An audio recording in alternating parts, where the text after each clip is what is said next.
عرب کے شمالی علاقوں پر روم کی افواج کے حملے کی خبر سن کر آپ صلی اللہ علیہ وآلہ وسلم نے ان کے خلاف جہاد کا ارادہ فرمایا اور اہل مدینہ کے ساتھ باقی تمام قبائل کو بھی جنگ کی تیاری کی ترغیب دی۔ موسم گرم ہونے کے باعث مدینہ سے شام تک تپتے صحرا میں سفر دشوار گزار تھا۔ وہ لوگ جو صدقے دل سے ایمان لائے تھے انہوں نے نہ صرف اپنے آپ کو جہاد کے لیے پیش کیا بلکہ اپنا مال و متاع بھی رسول اللہ صلی اللہ علیہ وآلہ وسلم کے سامنے لا کر رکھ دیا تھا۔ ان کے برعکس منافقین نے لڑائی سے فرار کے لیے شدید گرمی جیسے بہانے بنانا شروع کر دیے۔ اس پر اللہ تعالیٰ نے یہ آیت نازل فرمائی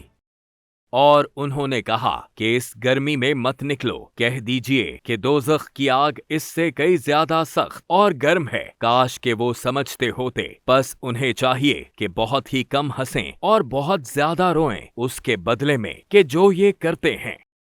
منافقین کی چالوں کے باوجود آپ صلی اللہ علیہ وآلہ وسلم نے 30,000 مجاہدین کا لشکر تیار کیا اور اسے لے کر شام کی طرف روانہ ہو گئے۔ اہل روم کو جب مسلمانوں کے لشکر کی خبر ملی تو وہ خوف زدہ ہو کر تبوک سے فرار ہوئے اور شام کے قلعوں میں چھپ گئے۔ آپ صلی اللہ علیہ وآلہ وسلم نے آگے بڑھتے ہوئے تبوک پر پڑاؤ کیا اور وہاں 1 ماہ قیام کر کے مزاحمت کرنے والے قبائل کا قلع کما کر دیا۔ اس کے ساتھ سلطنت روم کے زیر اثر قبائل آئلہ، جربہ اور ازرح بھی اسلامی ریاست کے زیر انتظام آ گئے۔ غزوہ تبوک کے بعد جزیرہ نمائے عرب پر اسلام کو چیلنج کرنے والی کوئی طاقت باقی نہ رہی اور عرب قبائل کے وفود رسول اللہ صلی اللہ علیہ وآلہ وسلم کے پاس آ کر قبول اسلام کا اعلان کرنے لگے۔ آپ صلی اللہ علیہ وآلہ وسلم نے پورے جزیرہ نمائے عرب پر اسلام کے پھیلاؤ کی حکمت عملی بھی وضع کر دی، جس کے نتیجے میں یمن، عمان اور حضر موت کے لوگ اسلام قبول کر کے اسلامی ریاست کا حصہ بن گئے۔ 9 ہجری میں بقیہ عرب قبائل بھی یکے بعد دیگرے مشرف با اسلام ہو گئے۔ اسی سال حضرت ابوبکر صدیق رضی اللہ تعالیٰ عنہ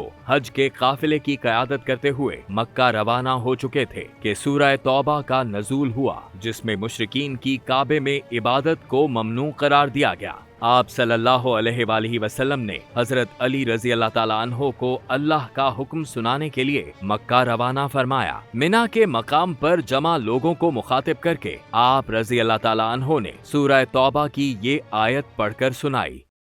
اور تم تمام مشرکوں سے جہاد کرو جیسا کہ وہ تم سب سے لڑتے ہیں، اور جان رکھو کہ اللہ تعالیٰ متقیوں کے ساتھ ہے۔ اس کے بعد حضرت علی المرتضیٰ رضی اللہ تعالیٰ عنہ نے لوگوں کو پکار کر فرمایا، اے لوگو، کوئی کافر جنت میں داخل نہیں ہوگا، اس سال کے بعد کوئی مشرک حج نہیں کرے گا، نہ ہی کوئی بیت اللہ کا عریانی کی حالت میں طواف کرے گا، اور جس کسی کا رسول اللہ صلی اللہ علیہ وآلہ وسلم سے معاہدہ ہے وہ ایک معین مدت تک ہے۔ اس حکم کے نزول کے بعد عرب کے تمام علاقوں پر اسلام کا غلبہ ہو گیا اور اسلامی ریاست دعوت حق کے پیغام کو پوری دنیا میں پہنچانے کے لیے پوری طرح تیار ہو چکی تھی۔